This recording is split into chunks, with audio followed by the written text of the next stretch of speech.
Bumisita naman sa bigayan ng ayuda sa Maynila si DSWD Secretary Rex Gatchalian.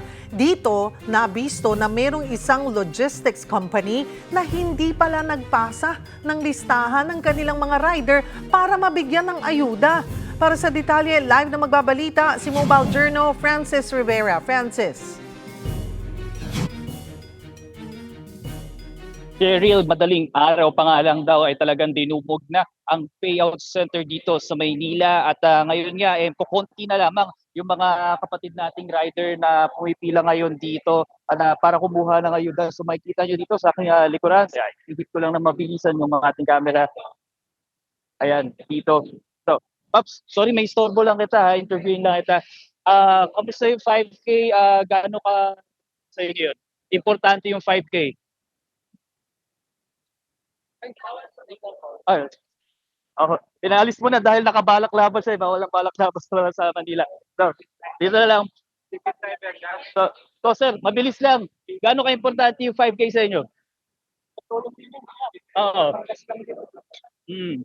Ayun, sige. Thank you, Pops. Cheryl, ilan lamang yan sa mga humahabol pa para kumuha ng ayuda dito sa Maynila. At kanina nga bumisita rito si DSWD Secretary Rex Gatchalian upang kamustahin ang sitwasyon at tignan yung mga rider. At isa nga doon sa napansin niya at nalaman niya na merong isang TNC o Transport Network Company na hindi nagbigay ng listahan ng mga rider. Kaya pakinggan natin ang kanyang pahayag.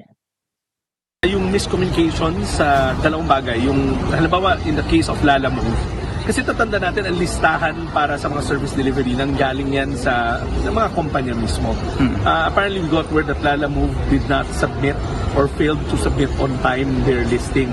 Sabi sa akin ni Secretary Henry ng DICT kanina na show cause na nga Lalamove kasi pumunta yung mga driver nila dito just like everybody else pero hindi pala nila nasubmit yung list.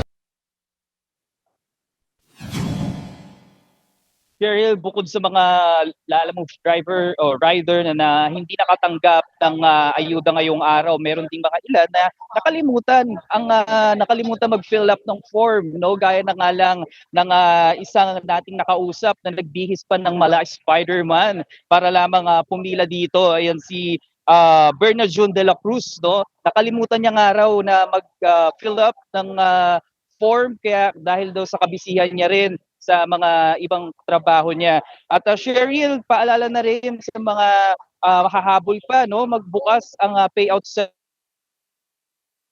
na ito hanggang alas 5 or kaya pa nga raw nilang mag-extend hanggang 6 PM para lang ma-accommodate yung mga rider na kukuha pa ng unclaim or hindi nakuha yung ayuda kahapon. Maaari daw po yung pumunta sa DSWD Gastambide kung saan doon yung maaaring makuha ang inyong 5,000 pesos. Cheryl? Maraming salamat, Mobile Journal Francis Rivera.